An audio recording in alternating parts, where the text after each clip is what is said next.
The following program is intended for mature audiences. A democratic republic of sports. The Sportsocracy with ESPN Asheville hosts Tank Spencer and Jeremy Greene.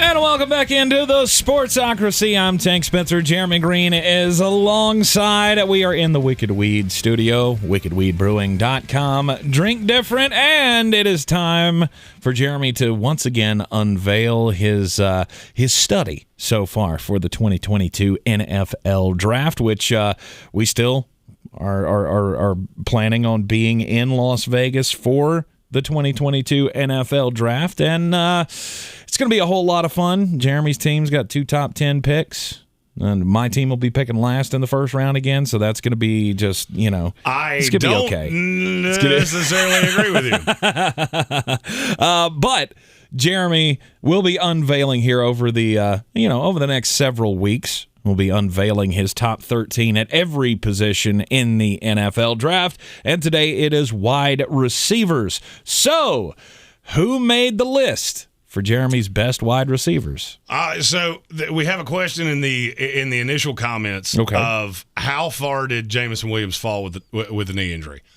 He's supposed to have, and so he did tear the ACL. That came out yesterday. From everything we've heard, they believe that they will be able to do the surgery, and he will be able to. Jameson Williams is a guy that we thought would have sub 4.3 speed. I mean, he's very, very fast. So that's one of the things that would bother you. I had Jameson Williams going in the top 15. He constantly wound up with the New Orleans Saints. Virtually every time I did a mock draft, he'll fall from there to where, I don't know. I would say his drop dead spot's probably the Kansas City Chiefs. Wherever they are. I don't think they'll let him get by them because they don't have to have him. I mean, all right, let's say he misses the first half of next year.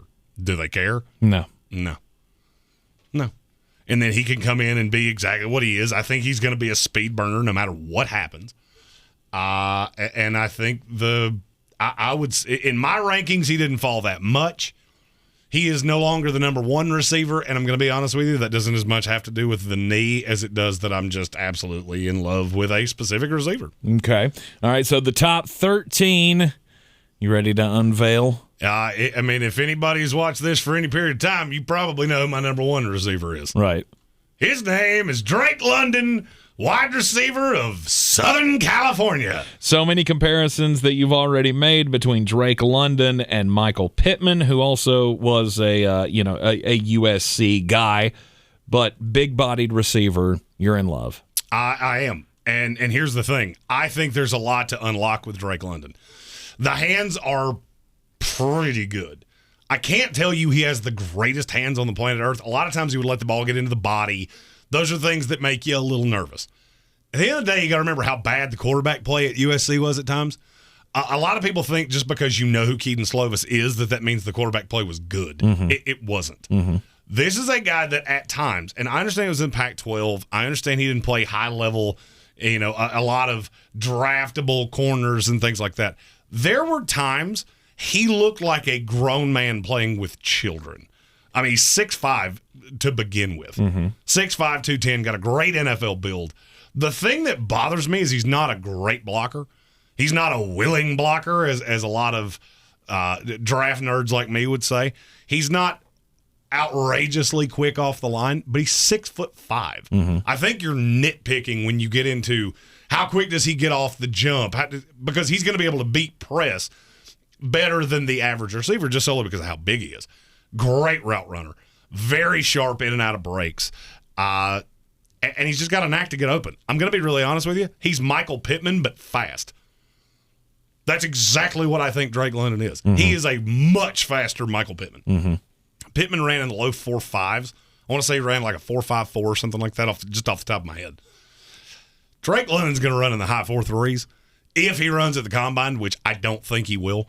This is a guy that's going to have Mike Evans' build with Sammy Watkins' speed. Oh, how exactly am I supposed to not like that? And there are some people that don't, and I just don't get it. Yep. Oh, he played a lot of his snaps in the slot.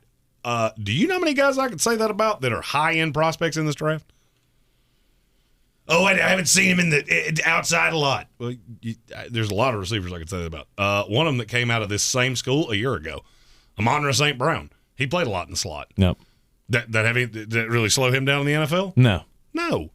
Averaged 11 catches per game. He's almost scored dumb. A touchdown for every game that he was in. He's just dumb. Unfortunately, his season did come to an end after a broken ankle. So, I mean, that's not a devastating injury that's going to hurt his prospects. No, I think it will. Like I said, I think it will keep him. I think it will keep him from running at the combine, which may push him down a little bit. Because I think there are a couple guys in this draft that I could see having just stupid times. Jameson Williams, I had in that he's going to challenge Henry Ruggs and Tyreek Hill. Mm-hmm. He's not going to run. There's another guy. I'm telling you right now, you probably don't know his name, and we're going to talk about him before this is all said and done. There's a guy that could challenge that record, and he might beat it. Okay. He might be the fastest receiver I have ever seen. All right. At number 2 on Jeremy's 2022 wide receiver list, it's Jameson Williams. Yeah. Even with the knee, knowing full well that he may not play a full year next year, he may not be ready for training camp, blah, blah, blah, blah, blah. I don't care. I watched him in Alabama. Think of the receivers that you saw in the national title game. Outside of John Mechie, that's pretty much what was on this team all year long. Mm-hmm. You knew where the ball was going in the SEC. It didn't matter because he is an elite deep threat. I haven't seen many better deep threats than him in all the years I've been doing this. Now, he couldn't block me. It's straight up. Now, granted, I'm markedly bigger than he is, but still, he's not a good blocker. It's another one of those lets the ball get into the body things, which is nitpicking. And he's a little thin. I'm on a scale of 1 to 10, with 1 being I absolutely don't give a flying rat's ass, and 10 being I'm so scared that it keeps me awake at night. I'm a 3.5. Mm-hmm. That he is thin. He's probably going to have to put on 15 pounds of good weight to play the way he does in the NFL. Mm-hmm. But I think he can do that. I've looked at the body frame, and that's a lot of projection. And he's coming out of a really good strength and conditioning program at Alabama. Those guys don't tend to put on weight in the NFL the way that you would want them to. Didn't hurt Jalen Waddle. Right. Jalen Waddle's a hell of a lot smaller. I was going to say, are you getting to a point where you don't care about that anymore? Depends on the fit. Devontae Smith, we had that same complaint about Devontae Smith, and he had a fine rookie year. Yeah, but Devontae Smith was such a fucking good route runner that you just – I mean, Devontae Smith was Jerry Jeudy on steroids. So, there's times it matters and there's times it doesn't. If Jameson Williams goes to the Philadelphia Eagles, that's going to be a problem. If he goes to the Kansas City Chiefs, I don't care. Mm-hmm. Because they don't ask receivers to do that. I mean, Mecole Hardman couldn't block the kicker. No. Doesn't matter. And he also couldn't catch a cold if you soaked his head in water and put him in a freezer. But, he's so fast. Come on, matter. he didn't have a bad game filling in for Tyreek. No, and he'll do that from time to time. I've never been crazy about Mecole Hardman. And he shouldn't be. He's lightning fast, and that's the best part about him. Yeah, and here's the thing. Lightning fast will get you a considerable ways in the NFL. Yes. One of the things that makes me nervous, and I do have to say this about Jameson Williams, he was the 4 at Ohio State. Clearly. Mm-hmm. Like, no doubt. Mm-hmm. Him and Smith and Jigba would, he's the 4. But why does that concern you? I mean, because they had a great room with Chris Olave and Garrett Wilson and I understand. Jackson Smith and Jigba. I mean, I completely understand that. You wax poetic about Jalen Johnson, who transferred from Georgia to Florida State and becomes the ACC player, or Jermaine Johnson, excuse me, and becomes the player of the year. How much does that really matter? Because the defense changed. At the end of the day, the only receiver that I've seen at Ohio State that didn't put up just video game numbers every time they got opportunities was Jameson Williams. Mm-hmm.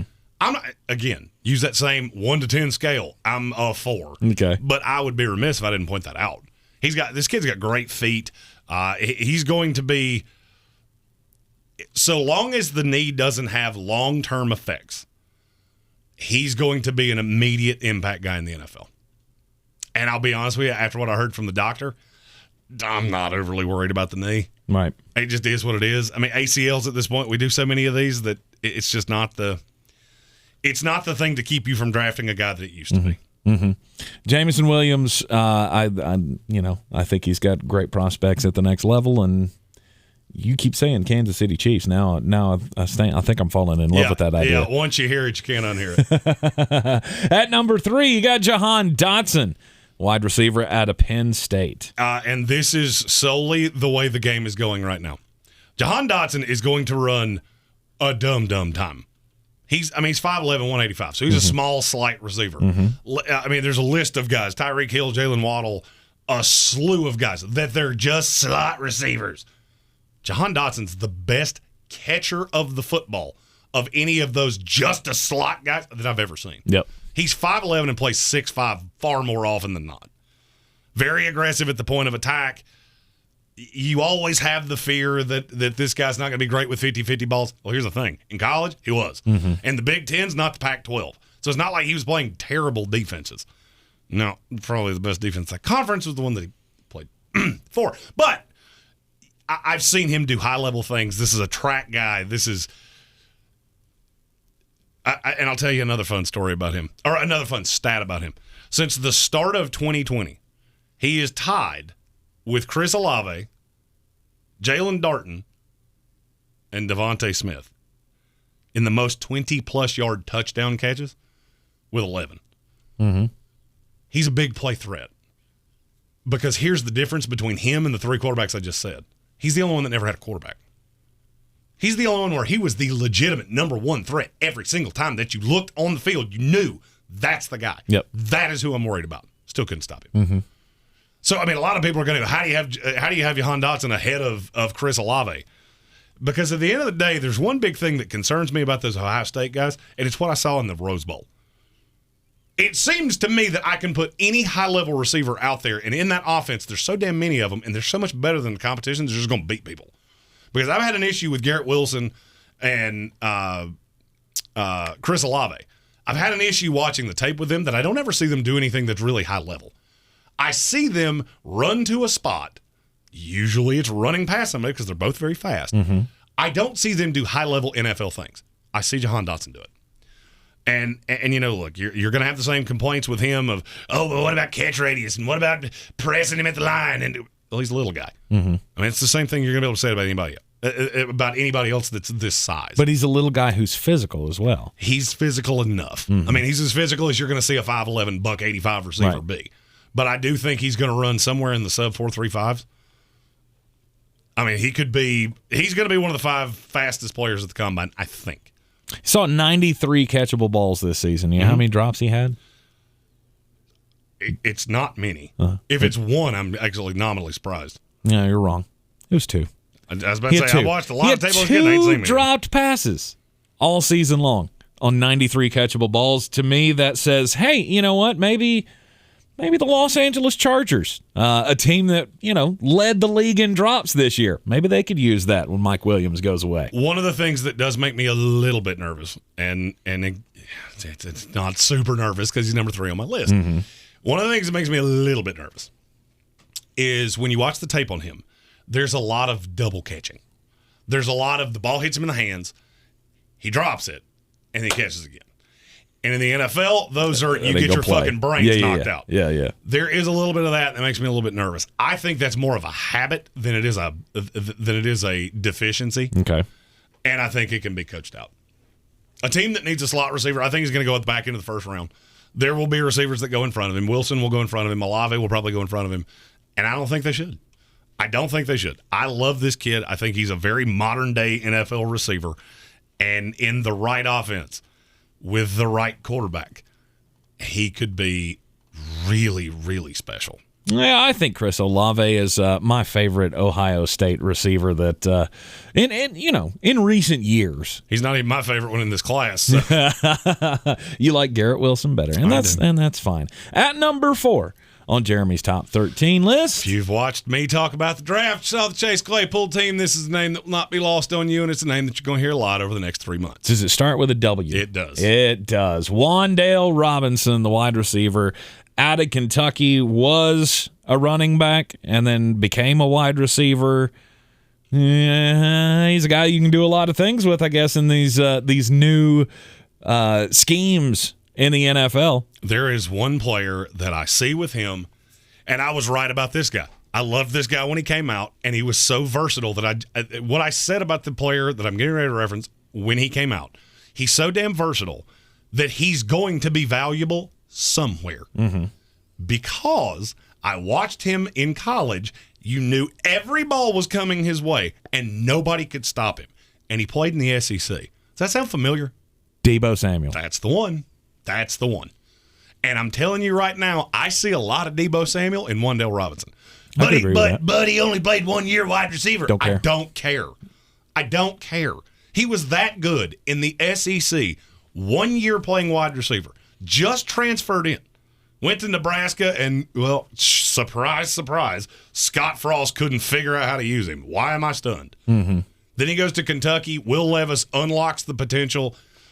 And you could just do a lot of things. When the ball's in this kid's hands, good things tend to happen. And I've been on him before anybody else. I'm starting to see him slide up in rankings. And I'm just telling you, I was on him before anybody else. No. If you want me to nitpick him, it's all things that come in time of learning the position. Doesn't always track the ball great on deep balls. A lot of his touches came from gimmicky things where you just get the ball in his hand and let him go. I said the exact same thing about Tyreek Hill. PFF's got him at 78 overall in which this is class. stupid. That's stupid. I'm just telling you straight, and this is the nicest way I can say this. If you watch the tape on Wan'dale Robinson, don't see a first-round pick, you're not fucking good at this. And I'm just telling you that right now. Okay. And I will literally, this is one of the players, and there's about 10 of them every year, that I go through and I spot them in top 50, top 100 lists and things like that. And where you have them will judge how accurate I think you are and how good you are at this. If you can watch this kid and you don't see a first-round pick, you should not be doing this. Period. Number 5 on Jeremy's top 13 wide receiver list for the 2022 NFL Draft, it's Treylon Burks. Now this Hell of a burner out of Arkansas. And now this is a guy that you get a slew of differing opinions on. And I don't really know that I understand why. There's one huge knock that I can't get away from. Okay. And it's that he can't block his way out of a wet paper bag. And at his size, he should be able to. And I'm not just saying he's not a willing blocker. He's a bad blocker. Now, do I think that can be taught? Yeah, I do. And again, in the right system, I don't care. There are too many systems in the NFL where they don't ask receivers to do these things downfield. And if he's in a system like that, this kid's going to come in and be an immediate contributor. And I mean big play contributor. Walter Football has him at number 1 among receivers. I think that's a little ballsy. Yeah. Very good athlete. And I'll be honest with you, he looks more like Deebo Samuel playing than Wan'dale Robinson does. Okay. The only problem is that he's got that syndrome of looks like Tarzan, plays like Jane. And that's why he's 5 for me. The great plays are otherworldly. He gets open, fluid athlete, very, height, weight, speed, all of the things that you look for in a player like this. He's a flat-out bad blocker. He's not a great route runner, but he's a very good athlete. And so in the right system, you get the right receiver coach working with this kid, he could be a top 10 best player in this draft. And you got to remember, I think wide receiver is the best position in this draft, and I don't really think it's all that close. Yeah. So being at 5 is not really the slight that some people will take it to be. I like the kid a lot. I like him a lot. As you should. And and to be really honest with you, there's not a lot of big receivers in this draft. And the knock you're going to hear on him is that you'll hear the same knock on Treylon Burks that you hear on Drake London. Okay. He comes out of his breaks high and upright. Okay. Fuck off. That's one of those things that I hear draft nerds say, and I'm like, okay, you just shut the fuck up. All right. Okay. There are a lot of things that I can't teach you to do. I cannot teach you to 40 yards downfield, track a ball, knowing full well you're going to get your brain knocked out of the back of your head and not flinch at it. I can't teach you that. That's it's just who you are. It's innate in your head. You have alligator arms, you don't. That's why that's one of the biggest knocks I give on any position. You have alligator arms. Treylon Burks doesn't have that. Oh, he doesn't get down in a stance. He doesn't mechanically. Fuck off. Tyreek Hill doesn't do anything mechanically soundly. Oh, get the hell out of here with that shit. All right, we get into number 6, the next batch of 5 here. You got Garrett Wilson. And this is where I have the Ohio State guys. And Chris Olave here at 6 and 7. I can't really differentiate them. They do different things, but I can't differentiate them. Mm-hmm. The thing that scares me about Garrett Wilson, the best plays I ever saw him make, there was nobody in the frame. He ain't that fast. I hate to break this to anybody. He's not going to run a 4.32 or something like that. Mm-hmm. He's not a track speed guy. And I know he ran track. I got that. He's not Jalen Tolbert, Sky Moore, Jahan Dotson fast. He's going to be in that 4.45 range. And the problem is he's not overly big. He's 6 foot, about $195. Mm-hmm. He's not overly tall. He's not overly thick. He's not overly anything. And the only times I've ever seen him, he has somebody on the other side of him that is equally terrifying. Do you know how many times I've watched receivers come out of big programs like this where they look absolutely unguardable in college, then they get to the NFL and they can't get open? Mm-hmm. Because it's just a different game. And that's one of the things I'm scared of that with Garrett Wilson, because a lot of the things that he does a lot of the best things he does come from plays that have broken down. And I'm not saying that didn't happen in the NFL. It's just not nearly as common that you see a quarterback roll out. Somehow no rusher gets to him for 5 full seconds. And the fact that he's gotten in between the safety and the corner, and now he can manipulate where the hole is, and he does that damn near better than any receiver I've ever graded. The problem is that's kind of like being the best typewriter salesman the day that IBM was created. Yeah, useless skill in the NFL where you don't have those big of windows. He's a better blocker than most of the guys that are his size. The other big knock on him, I have never legitimately seen him beat press coverage routinely. Not saying he can't do it. You can pull a clip of him beating it. There was one, I believe it was against Penn State, where they came out with the intention of, we're going to push him off the line because he doesn't do well with press coverage. Yeah, you did it about twice, and he burned your asshole the third time. So I'm not saying he can't beat it. It's just he doesn't do it consistently. Now, with Chris Olave, they're very similar players, but it's a different grade. Okay. Because I don't see the continuation plays with Olave. That's not what he does so unbelievably well. He's a great deep threat. Mm-hmm. He's a tactician running routes. Mm-hmm. He reminds me a little bit of Jerry Jeudy. And Jerry Jeudy is just the gold standard. Of anybody that's that good of a route runner, that's who I'm going to compare him to. But I don't know what he does special. Because he's going to be about the same. He's a little faster than Garrett Wilson, but it's not by much. Mm-hmm. So he's going to be in that 4.4 range at 6'1", about $190. So you're a little taller, you're a little sleeker, and you're a little faster than Garrett Wilson. And you're a better route runner. Mm-hmm. But I don't know that the things that you did in college are going to translate to the NFL. Really? He's a great athlete. He's got great hands. He's got good hands. Good hands? He's got good hands. Okay. People say great, okay, when there's nobody in the frame with you, Mm-hmm. And I'm not going to lie, there is a history of evaluating Ohio State receivers where so many of them do not pan out. That plays in. That plays into you're in a conference where you talent-wise are so much fucking better than everybody you play up against. That has to come to the evaluations, the old USC rule. When you're that much better than everybody you play, your deficiencies are going to be hidden. Mm-hmm. And to me, I think there are deficiencies. I think Olave's a slot guy. I don't think he's crazy fast, and I think some of those tracking balls over his shoulder in the NFL are not going to work. In the comments, Kelvin Joyner said Raiders on Olave. I would like Olave to the Raiders. I just would really like it to be in the second round, not in the first, because there are too many other receivers I like.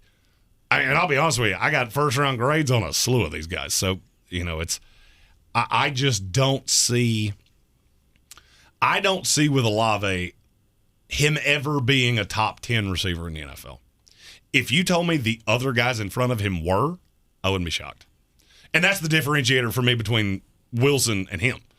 I could see a path where Garrett Wilson's top 15 receiver in the league. I think Olave is going to live in that really high-end Jarvis Landry role for his entire career. He'll be a good receiver. He'll be a good fantasy receiver. He'll be a guy that you like being on your team. But he's never going to be that guy that one-on-one's going to beat number one coverage. And here's where my brain goes with him. All right, let's say the Detroit Lions took him with the second pick in the second round. Okay. And you've got Amon-Ra St. Brown, and you've got him in the slot. And you go up against the Green Bay Packers, and they say, you know what? The hell with it. We're going to put Jair Alexander on you. It's 0 catches for 0 yards. That's what he does. I don't see him beating the high-end corners in this league. If he's your third weapon, the Kansas City Chiefs. If you got Mecole Hardman on one side, Tyreek Hill on the other side, and Olave's your 3, shit. Okay. All right, then I'm going to be wrong about this. Right. If he's your 1, you're in trouble. He's a 2 receiver to me in the NFL. And that's what I think he is, and I can't get away from that. So Garrett Wilson is a 1. Back in Olave's at best a 2. He's a back. Garrett Wilson's a back end 1. Olave's a solid to good 2. Okay. All right. At number 8 on the top 13 wide receiver list for 2022's NFL Draft, it is David Bell, the wide receiver out of Purdue. This is a guy that you get into one of those little phrases that I like saying a lot of, he's the only guy on this team I'm scared of. Why does he keep beating the shit out of good teams? He was the only guy on this team that you were legitimately scared of. Yep. And he's got legitimate NFL size. 6'2", 210, super dumb quick off the line. You press him. This is one of those kids that you press in the NFL, and first step they beat you, and you get deep fried like you got drunk and left the chicken nuggets in the fucking air fryer, and you burn the house down. Because he can eat your lunchbox off the line of scrimmage. Well, the biggest question I had about him coming into this season was whether or not he could be the guy when he's the only guy. And he was. I mean, when Rondale Moore, and I get Rondale sat out a year and David Bell was still good, but it was that question of can he repeat it?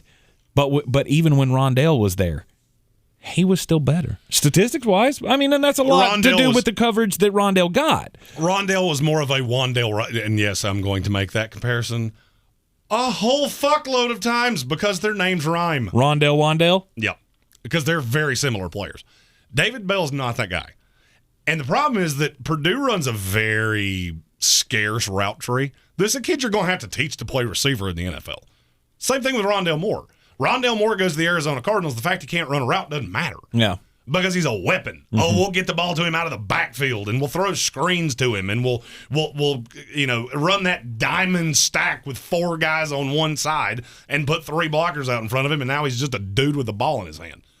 Those kind of offenses, David Bell will come in, and I'm telling you, he will be a monster early. Now, conversely, you put him into a New England offense, you put him, and I'm trying to think here of teams that need receivers. You put him into a New England offense, you put him into a Green Bay Packers offense, you put him into something where this is all about you getting to a spot, and my quarterback's so accurate, and we're so repetition, and we're so in lockstep that you're just going to be where I expect you to be. He's a bust. He's a bust. He's a guy you'll take it back into the first round, begin the second round, and 3 years from now you go, how the fuck did we draft that guy? N'Keal Harry? He's their next N'Keal Harry? N'Keal Harry was a completely different. N'Keal Harry was. N'Keal Harry could high point a football with the absolute best of them. Yes. The only problem is he was doing it against Pac-12 competition, and people poo-pooed in their pants, and then he went to New England, and he just doesn't fit there. I've long said N'Keal Harry, if he got a shot somewhere else, in more of the fact you can't run a route offense, I don't get in Bill's doghouse, and now I don't get reps for 6 weeks offense. He could be a legitimate player in the NFL. I mean, is he ever going to be worthy of a first-round pick? No. But I said that when he was drafted. Right. David Bell's a specific, you need to be in this kind of offense. He winds up in that, it's going to be real, real good. Because he can do things. He's got body control that's super rare. All right, and I'll use a guy that we're going to talk about later, George Pickens. All right, George Pickens had one catch in the national title game. It was a huge catch. Monster. Gets off the line, lays out, contorts his body, makes sure the ball doesn't hit the ground. David Bell does that shit regularly. He is a magician at making sure the ball doesn't hit the ground. Do I think he's a great blocker?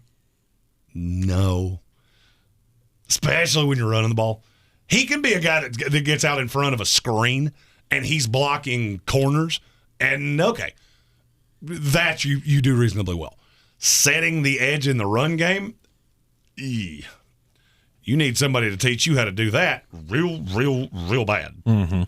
Patrick Holt's upset. He's upset with you because you don't have Emeka Emezi in the top 10. I got news for you. If you're waiting on Emeka Emezi, he ain't going to be here. This is going to be a long wait. Yeah, he ain't going. I mean, he just ain't going to be here. Yeah. He's one of the guys I'm going to talk about after the list is done. Okay. But and at the very end, I'll explain why that is.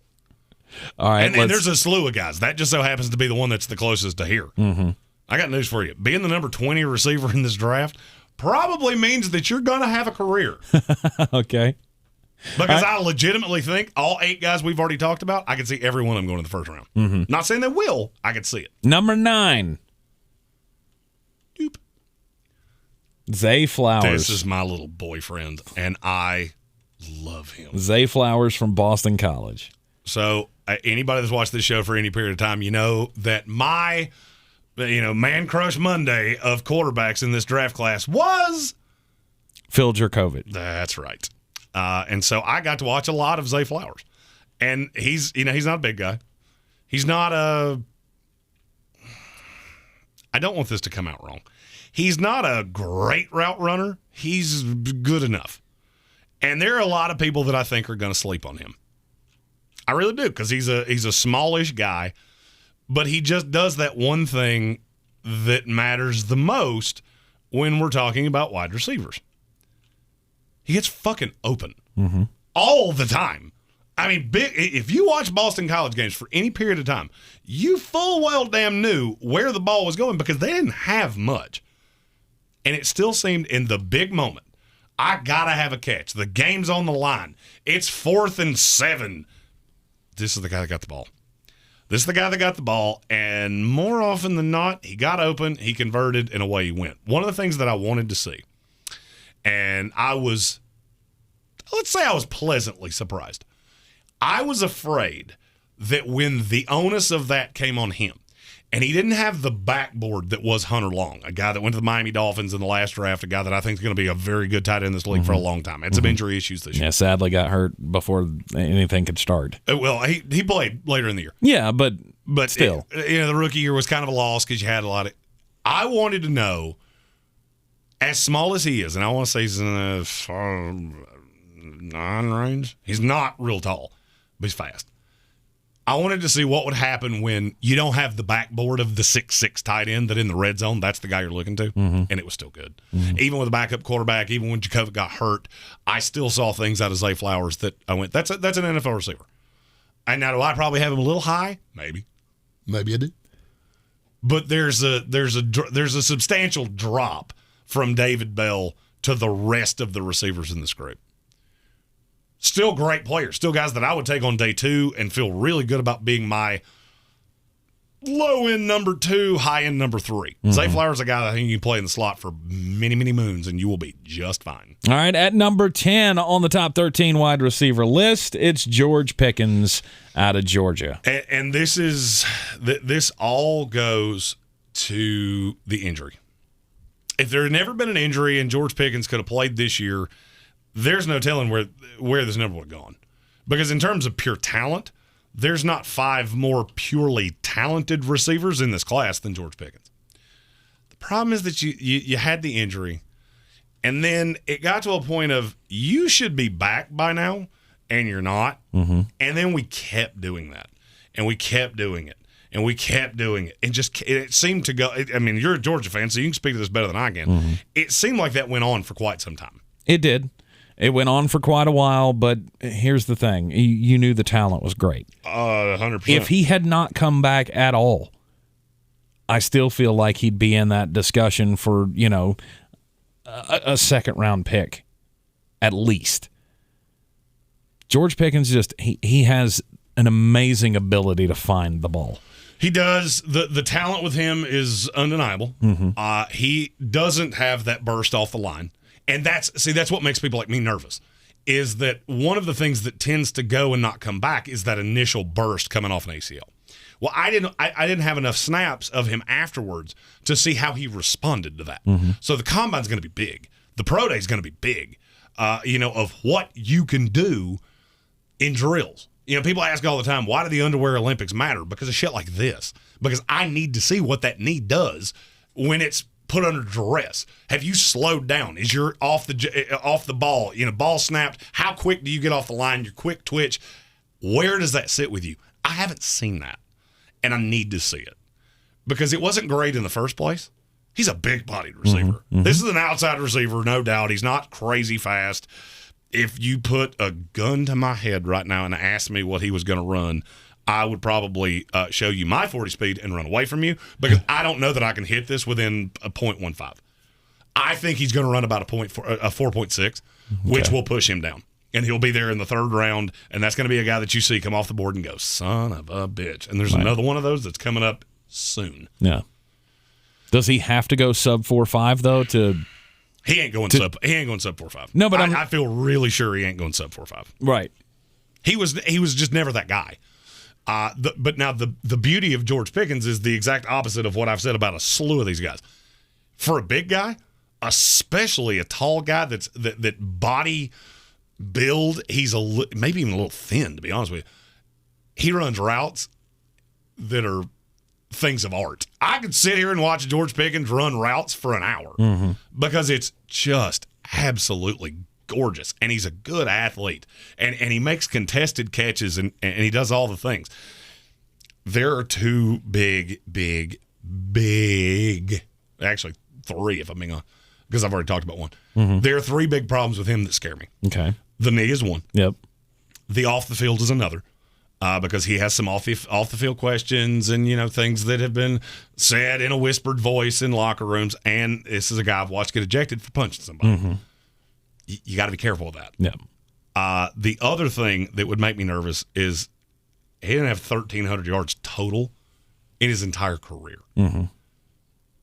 That's terrifying shit.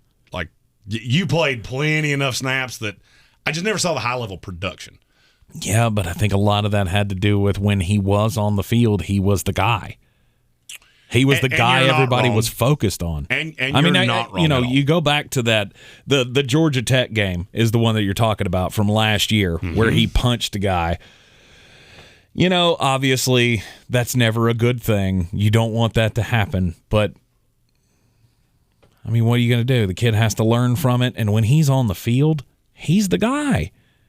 When he's completely healthy. Now, this year was a little bit of a different story, like you said, with the injury, the long drug-out return and everything. I think a lot of that just had to do with we're winning games. We don't really need to press you. And I get all of that. Yeah. I really do.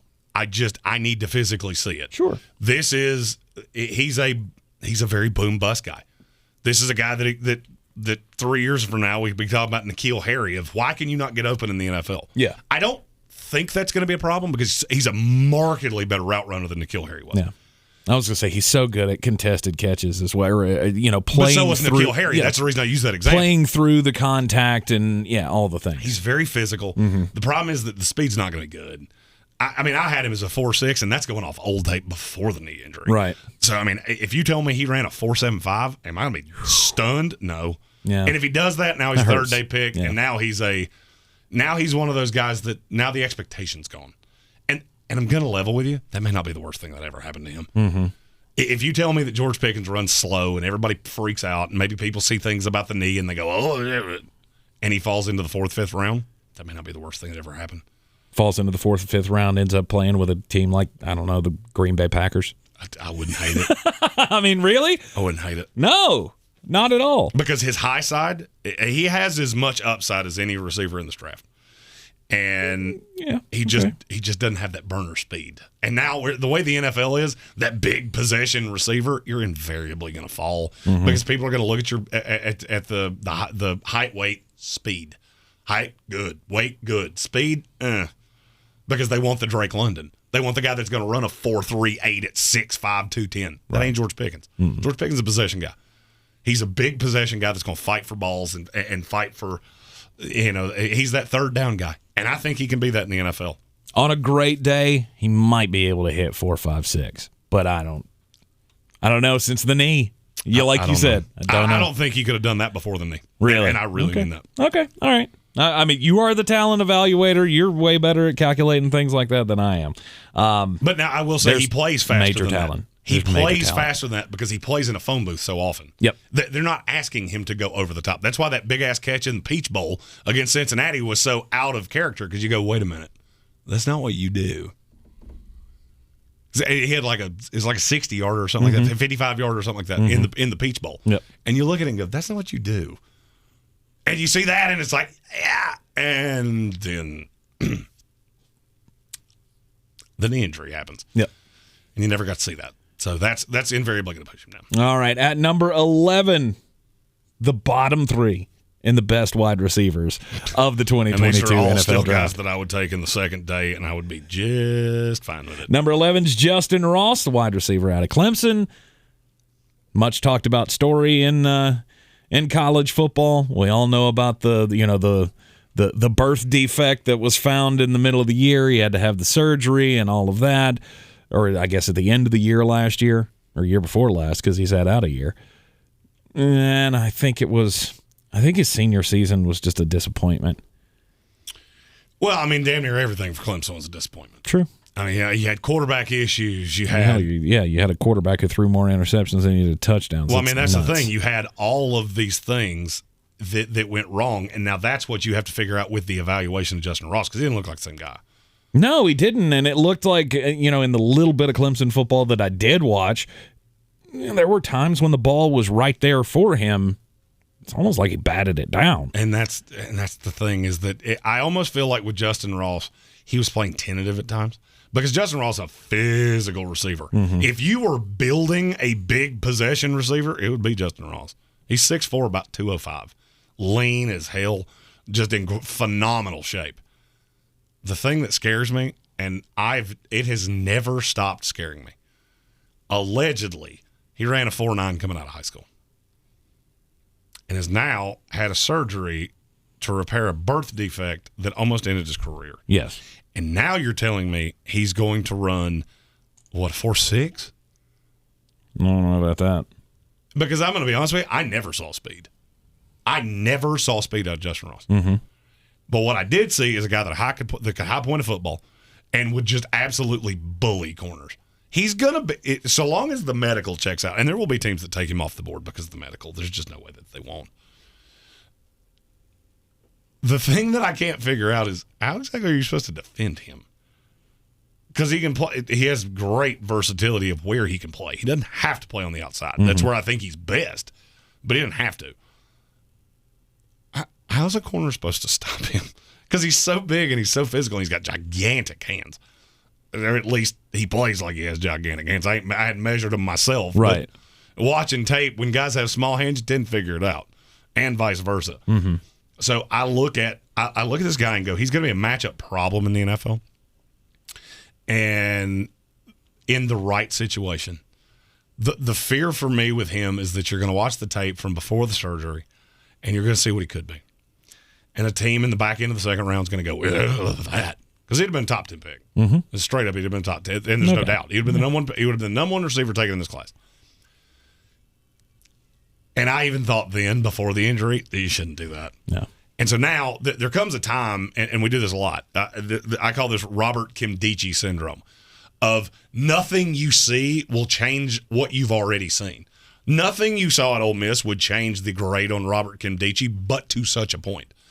There's nothing he did in 3 years at Ole Miss that would ever make you think he should have been a first-round pick. Mm-hmm. And he was. He was. And now he's got like 6 shots in the NFL, and guess what? He's been the same guy every single time. Right. He physically dominated people in high school. Justyn Ross physically dominated the ACC because there's no corner that could defend him. And he had the best corner, or he had the best quarterback, and he had the best everything around him. And I'm not saying that I think he needs that. I mean, he's on my top 13 list, so he's obviously a guy I really like. I just would like him much better if he's sitting there as one of the first receivers to go off the board in day 3 than if somebody took him at the back end of round 2, and now everybody expects him to be a day 1 starter on the outside, because I think that could be setting him up for failure. At number 12 on the top wide receivers list, another guy that I feel very sure you've heard his name. Jalen Tolbert out of South Alabama. I don't know how fast he's going to run. I've never clocked him running a 40, but I can tell you this much. I'm looking at so I got a spreadsheet with every receiver, their height, weight, speed, just so I can get these things real quick, real fast. Jalen Tolbert is the only one in this class that I don't have a number underneath projected 40-yard dash time. Because he's too fast? Underneath it, it just says real motherfucking fast. Does it really? Yeah. And he's 6'3", too. And so not only is he an absolute burner, he's big. He's. I'll be honest with you, he's 6'3". His high side is 6'3" Tyreek Hill. Holy cow. That's how good he can be. Okay. Gets up now, and the thing that you have to know is going to be a problem with him is the level of competition. I'm well aware. I have already taken that into account, and I don't know how that's going to work. There are times that, smaller school guys get pushed up because you're playing against guys that just. This is a kid that should have been playing at a bigger school. There's no doubt about it. But he checks all of the boxes. This is I hate saying this because. Now Al Davis has passed on. This is an Oakland Raider guy to the highest extreme because he's people aren't going to like this comparison, especially if they're Raiders fans. He's a markedly more talented version of Darius Hayward-Bay because he is stupid fast and he's about the same height. He's thin. He's not a great blocker. And I don't know if they ever will be. But if you go into it knowing what this kid is, and this is the guy that I need a compliment for him, because he's not a great polished route runner. He's just really fast, and he's really good at beating you over the top. But if I've got a polished route runner on the inside of him, and I know he's going to take the safety, and see, this is the reason I can't get away from the Raiders, because if I put him on the outside, and I got Hunter Renfrow on the inside, Hunter Renfrow just became the most non-defensible player in the NFL. Because you cannot help on him. Because this kid's so damn fast that if he beats you off the line, he's gone. Yeah. You take that you take that deep safety away, he will burn you. And if you go single high, he will burn you coming off the outside. Because if he gets that step, he gets that first move, that quick twitch, that off the line, and gets past that corner, you're not catching him. Kyle Hamilton would not catch him. All right. Single high. And you're fucked. So he is one of those guys that he never has to actually meet the talent to still be really conducive. He may never put up the stats that I think he can. He's always going to be scary. Anytime you see him on the outside, just go, good God, I don't want to do this at all. Because probably your fastest corner is going to be one of your shortest corners. And if you put a 5'8" corner on him, he's in trouble. If you put a 6'3" corner that doesn't run a 4.4 on him, he's in danger. So it would not be a bad replacement for Henry Ruggs. Agreed. Okay. Agreed. He can be a burner over the top, raw. I mean, I can't sit here and tell you he's not raw, but I can't get away from this kid with the Raiders. It's another one of those that I do the mock drafts and I come all the way through and then I look at the end and go, oh, Jalen Tolbert's playing with the Raiders again. Why does that keep happening? Why can I not stop doing that? All right, and number 13. Sorry, I wouldn't expect you to transition that quickly. Sorry. See, when we do these, I'm not going to lie, I get a little parched because I don't ever stop talking. So I try to catch his little segue and get me a swaller or whatever it is I'm drinking. Number 13 on the wide receiver list is Alec Pierce wide receiver out of Cincinnati. What is it about Alec Pierce do you think will translate well to the NFL? There is probably not a receiver in this class that has a more differing grade than Alec Pierce. There are people that think he's going to go in the top 20. I don't get it for the absolute life of me. And I'm not saying the kid's bad. Mm-hmm. He's a height, weight, speed fucking monster. 6'3", going to run about a 4.4. There are certainly things to like. Very long athlete. The problem is I don't see the production from him to match it. Like, you're playing against substandard competition. I know this conference quite well. You're not being the only guy in this conference that should have been able to defend you is on your team. And I just never see he never had 1,000 yards. Right. He never had crazy big games, but he was just very consistent. And so for me, I don't see a first-round pick here. I haven't. Doesn't have the route tree, doesn't have any of the abilities. But he does have several things that I cannot teach. I can't teach you to be 6'3". Mm-hmm. I can't teach you to have grown up being a basketball player that can high point a fucking football as well as anybody in this class. I can't teach you to do that. However, I don't see the after the catch. I'm trying to think of the best way to say this. Do you remember John Henson that played basketball at North Carolina? Yes. Alec Pierce kind of reminds me of that. Okay. I don't know how tall this kid was when he came out. I do my homework. Don't get me wrong. I don't necessarily know what this kid's sister's name is or any of that shit, so I don't really know how tall he was. He strikes me as somebody that was 5'9" in high school and then hit a growth spurt, and now he's 6'3", and he doesn't know what to do with it. Right. That's how John Henson always struck me. He had played guard his entire life, and then he didn't know how to be this big shot blocker. He wanted to hold the ball and wanted to, ball handle and shit like that. Mm-hmm. That's not what you do. Right. Alec Pierce is a 6'3" receiver that plays sometimes like he's 5'10", and I don't get it. I never see him just up the field burn somebody's ass. And I can't get away from this either. Every comp I have ever put on this kid has been a bust. Every one. Mm-hmm. Because I'm not to the point of doing that yet. I tend to do more of those things in after the Super Bowl up until about mid-March. Right. Of who does this kid remind me of? Well, with Alec Pierce, the evaluation's been so hard because the raw of what I see is so good and the production is not. And so those are the ones that I tend to do first to go, okay, where have I seen this before? Every one of them I have with him was bust. Mm-hmm. Every single freaking one. Every time I do it, it's, oh my God, you're this gigantic human. How's anybody going to defend you? How did East Carolina do it? Like, how did Central Florida do it? Mm-hmm. How did Navy do it? And so now you're going to go into the NFL, and you couldn't dominate. I mean, yeah, it's still high-level group of 5 football, but you didn't dominate these guys. So now I think you're going to come into the league and do it? Right. I don't buy it. I don't buy it. He is a good deep threat, but it's not from any specific move. Like, there's not anything he does that I go, oh, the feet are so good. Or, oh, no, he's 6'3" and he's fast. He's got reasonably good hands. Lets the ball get into his body, but I'm going to be honest with you. At this point, I almost feel like I should stop saying that because virtually every one of these receivers does that. Mm-hmm. I count 2 guys that I've done evaluations on already that I don't have that somewhere.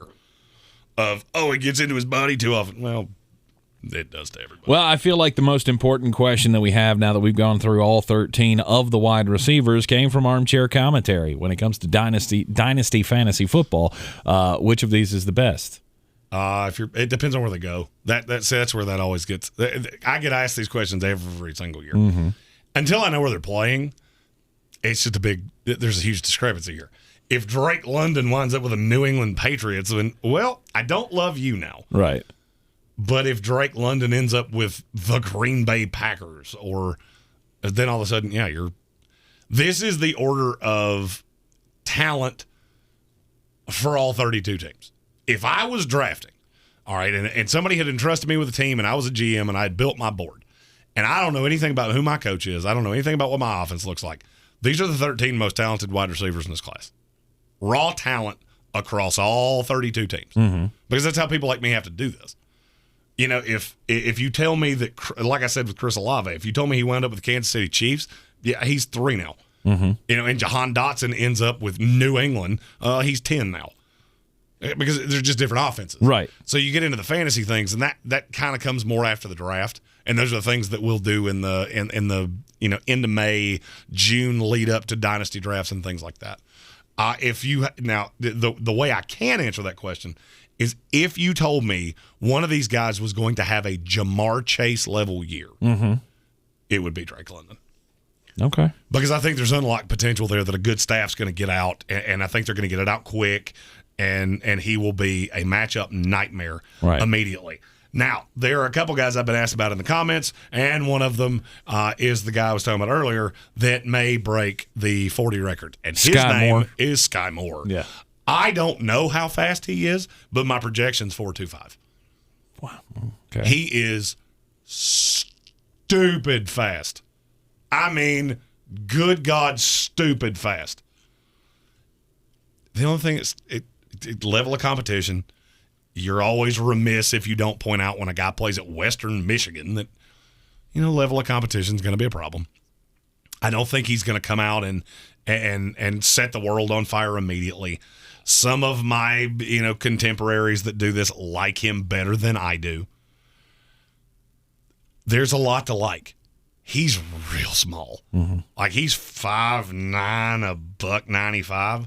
He was a quarterback in high school, which, by the way, wherever he's from, I think he's from Michigan. I want to say he was Michigan Conference Player of the Year in high school or some shit like that. Mm-hmm. If you played against this kid in high school and he was playing quarterback, I am sorry.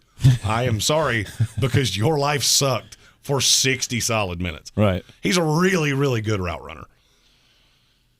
I think he can only play in the slot. I don't think he will ever be able to play on the outside. And the thing that scares me is that he's this fast. He's not a real good deep ball catcher.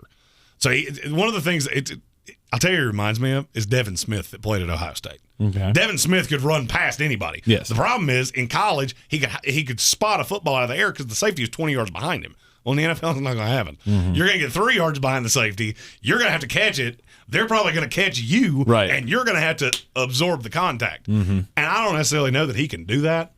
And he could not block this bang can right here. Like, if this bang can was barreling down off the edge to get to his running back, this bang can would have its first TFL of the season. Mm-hmm. There's a lot of raw to like there. And again, in the right situation, I get it. In the broad brush, which is what this is, these are the 13 most talented receivers. Mm-hmm. I don't have him there. If this was, if my fave number growing up was 17, Sky Moore would probably be here. But it was 13. And I just, flat out, you look at number 13 on the actual list, it's Alec Pierce. I can't have him above Alec Pierce. Right. There's too much of a pigeonholing of what he's going to be at the next level for me to have him higher than that. But now he's got a ton of upside. If somebody unlocks the upside in this kid, then holy shit. Because he is going – this is one of those things, it's like that saying that I always use about water rides at an amusement park. You will get wet. You may get soaked. He will absolutely fly at the combine. He may break the record for 40 time at the combine. Safwan Ben Malik was asking about the color coding. Any specific reason why you put one in blue, one in yellow, one in red? So there is. Those are guys that I am higher on than the industry. And the color that they are on the screen is their college color. It's just to make them stand out a little bit. There's nothing specific to that. It's just I'm higher on them than everybody else is. Like, I got Wan'dale Robinson at, 4? Mm-hmm. Nobody else that you see is going to – well, there are a couple people that have that high. But I'm going to be higher on him. I'm going to be one of the few people you see that have him ahead of Garrett Wilson. Right. And that was just kind of to set them off. Okay. Alex Majabi asked in the comments, and Rob Johnson had another question too that I'll get back to in a second. What teams do you think are most likely to try and grab Drake London? The teams that I've heard would have an interest are going to be like Green Bay, I've heard New England's really fond of him. It's going to be the smarter teams. I mean, I don't really have a great way to quantify that, because there are times that you're going to watch the tape and, yeah, he was a monster among men, but then you look around and go, hey, why do I not have these guys on my draft sheet? Oh, because none of them are going to play in the NFL and they're going to be working at fucking Morgan Stanley. That's why. Now, the smart teams look at it and go, oh, he wasn't coached well. I've watched a lot of players come out of Clay Helton's system, come into the NFL, and be 2 times the player that they were evaluated to be. So that's built into my evaluation. Not every team does that. So, like, how would you like it if Drake London ended up with the Baltimore Ravens? They've already got a slew of receivers. I mean, I wouldn't hate it, but it's kind of a hat on a hat. They don't have a big one, though. No. I mean, Rashad Bateman. He's a more physical receiver. Yeah. I mean, teams that I would really like him to go to, he would be a tremendous replacement for Mike Williams with the LA Chargers. Yep. Because I don't think they're going to re-sign him. I think he's going to hit free agency and they're not going to match. No, he's going to get stupid money. And he is. And unfortunately, I think it might be from my Jets. Because I keep hearing that and I'm like, please don't do that. Oh, God. Please don't do that. You're going to dump more money into that after the Corey Davis signing? And I like Corey Davis. As you should, but it didn't go really your way this year. Rob Johnson also asked about John Mechie. And I like John Mechie. I got to go back to my grades to see. I know where he was before he got hurt. I'm very curious where he lands up with the injury here. I know where he was before the injury. I can't off the top of my head remember where I put him. He would have been on this list had it not been for the injury. And they wouldn't have been as high as you think. Just straight up, John Mechie would not have been. John Mechie's one of those that he's kind of the Derek Stingley Jr. of receivers. When I first saw him, I went, that kid's a first-round pick. Yep. And then all the talent started going away from him, and his numbers started going down. Oh, and I shouldn't even say his numbers went down because his opportunities went up. His impressive plays to me, his plus plays where I mark the tape and go, good, because that's how I roll, is that I get these prepackaged scouting things from a service, and I'll literally run a timeline. And so they send me a document that has this play, it was against this team, this was the scenario, this was the blank, whatever. And it's chunked out like a video timeline. If you've ever done any video editing, you know what I'm talking about. And I literally there's 3 grades. There's positive, there's negative, and there's neutral. There were a lot more check marks, which is my positive, when he wasn't playing a lot, and he had Henry Ruggs, and he had Jalen Waddle, and he had Jerry Jeudy, and I would see him in spot action. Then there was, holy God, look at him just burn somebody's ass, because I don't think he's as fast as everybody else thinks he is. But is that because of the opportunity that he had, because everybody else was getting the number 1 coverage, and then when he was the guy, he gets the number 1 coverage? I had that question with him because I was disappointed. I was disappointed in his last year in Alabama, and a lot of people were. Here's my question: what does he do overly well? Because I mean, I've heard people think he's going to run a 4.3, and I got news for you: no, he's not. I mean, he's fast. He ain't that fast. People throw that 4.3 thing around like there's just 800 million people that run that fast. No, the fuck they don't. Right. I mean, at the combine every year, you get about 3 of them. Right. So he's more. That. So he's more 4.4. I mean, he's going to be high 4.39. The problem is that there's having the ability to put on a pair of shorts and run a 4.38, and then the ability to go put a helmet on, strap the pads on, have somebody lined up against you, and play 4.38. John Mechie does not play 4.38 because people get into his pads and he gets knocked off balance. And at Alabama, you got so much shit that every once in a while, hey, look, he's just wide ass open. And like I said, to me, he's the Derek Stingley Jr. of wide receivers. In that Derek Stingley had probably the best freshman season I've ever seen a corner have, and then I didn't see as much of it because you were hurt. Right. I'll be honest with you, if I was John Mechie, I'd come back to Alabama. That's just me, because I've looked at the receivers for next year, and with him being the one, and he would be the one if he came back. Jameson Williams not getting back, even with the ACL. Right. I could see him having one of those years where I start seeing those deep threat things again. And now there's no Jameson Williams who's just beating people sideways over there. and I start seeing you beat number one coverage, and then the numbers don't as much matter, and there's more impressive tape. There's more check marks and less X's. Yep. And I think for him there would be a great value to that. Whether or not he's going to do it or not, I don't know. And I think he should. Mm-hmm. That's really all I can. That's all I can say. That's all you can say. All right. Well, I think that's all you need to say. Top 13 wide receivers. Hold on. I'm not done yet. Okay. I'm sorry. Excuse me. This is a position that I'm particularly good at, so there's I got to get more names out there. Okay. I mean, we do have like 6 months. No, we have just over 3 months. Okay, it is only 114 days until Draftmas. Okay, so okay, get your list to drafty clause. All right, it's me. Romeo Dubs, that's a guy that I've talked about out of Nevada, and I'm going to talk about him ad nauseum. Nevada. Yeah, you say that word. You say that word weird. He's a guy I wanted to mention here. Khalil Shakur out of Boise State. He's a guy you'll hear a lot about going forward. Brew McCoy. He was another receiver at USC. And if you didn't know what number the two of them were, he and Drake London would absolutely confuse you that they were each other until you watched them play. Mm-hmm. Brew McCoy's got a stupid high upside. The problem is that I saw it about 9 times, and all the time he was at USC. There were good moments. There just weren't nearly enough of them. Joseph Nada was the other receiver on the other side Clemson. of Clemson, of Justyn Ross. Reggie Roberson from SMU. And now I'm literally just going through going, hey, these are guys that I'm going to talk about that I didn't forget. Emeka Emezi from NC State that Patrick Holt asked me about earlier. There is I don't want to say that I have a problem with him because I don't have a problem with him. He's a big-bodied receiver. The problem is that I think he's probably better suited to play tight end because he kind of reminds me of Darren Waller. He's not as blindingly fast as Darren Waller. It's just he doesn't do anything crazy well. He's good, but you got to remember you got to mentally go ACC. You got to He's got great sideline control though.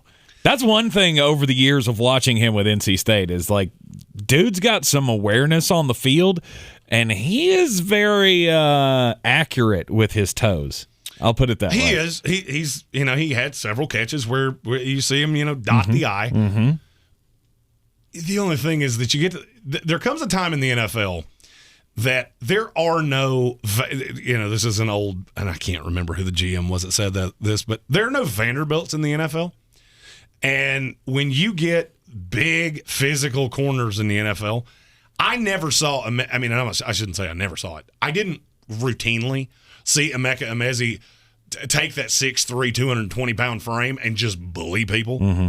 Well, the problem is that there are a lot of corners that are your size in the NFL, and they will bully you. Oh, yeah. The big Richard Sherman-type corners, they will fuck with you.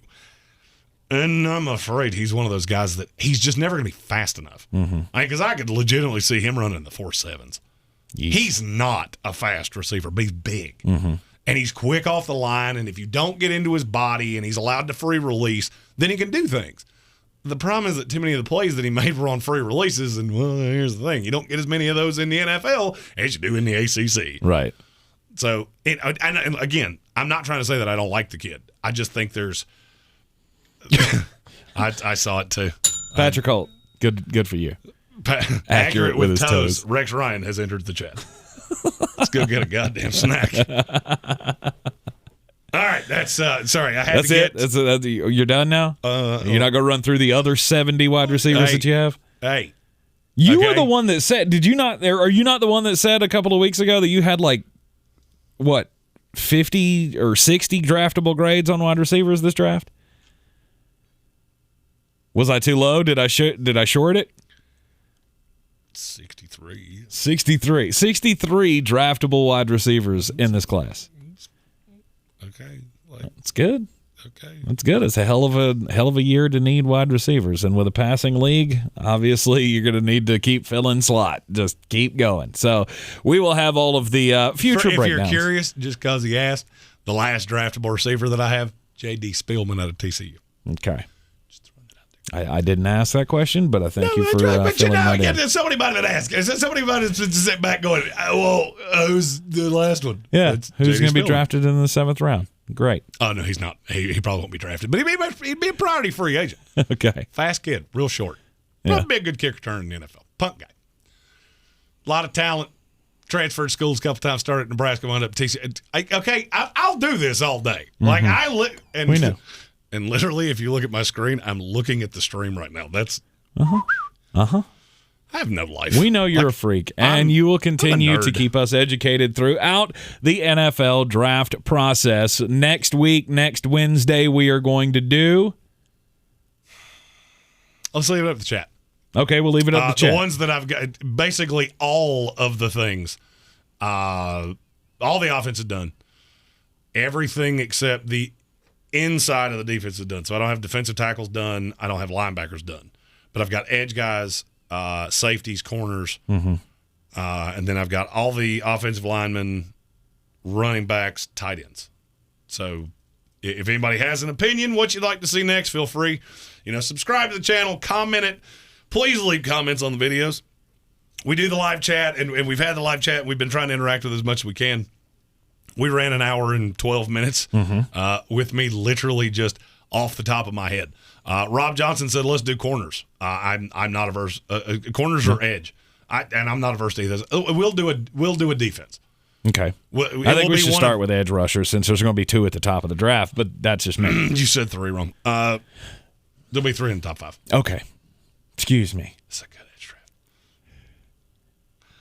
I kind of want to do corners because I really don't want to do – edge is probably my favorite position in this draft. Oh, so you don't want to do it early? It's kind of like leaving your biggest present for last. Like, you don't want to open your bicycle and be like, oh, fuck, now I have socks and underwear and undershirts. All right. Anyway, another top 13 is coming your way on Wednesday of next week. We will do a defensive position. We will throw this out in the chat over the next couple of days. Let everybody vote on it, and we'll see where it goes. Anyhow, we will be with you tomorrow, right back here at 3 o'clock in the Sportsocracy. Threadbare Thursday tomorrow. So the hour 3 web-based hour will be all your questions. There will be a graphic. I'm putting it up on the Facebook page after this show. If you have a question that you want us to answer, please put it there. We're going to try to funnel everything to Facebook just so I don't have to keep looking at 7 social medias. When I added Getter, that's red Twitter, in case you're curious. Oh, yeah. When I added that, I went, okay, we have to streamline this into a place. And Facebook's he got just the Getter one I know. and he got rid of his grinder, so it is what it is. And Tank's one joke for the week was used at 6:15 on a Wednesday. And don't forget to mark your calendar as well. This Saturday, 4:30, we are going to be doing a special instant reaction stream of consciousness, I guess we could say. Call it what it is. We will turn on the cameras, we will turn on the stream, and we will be watching the Raiders and the Cincinnati Bengals in the Sportsocracy Bowl, because these are the two teams that, or two of the teams that, well, I got completely wrong this year. You were a little bit higher on the Raiders, but still not. I don't think you had them in the playoffs. No, they're the first team out. Yeah. So we'll be watching the game, giving live interactions and reactions, and yes, we will be here at 4:30 on Saturday. We'll be back here tomorrow at 3 o'clock. Until then, be well, hug your children, and we'll see you next time. And go fuck yourself, and Santiago. go fuck yourself. We'll see you next time.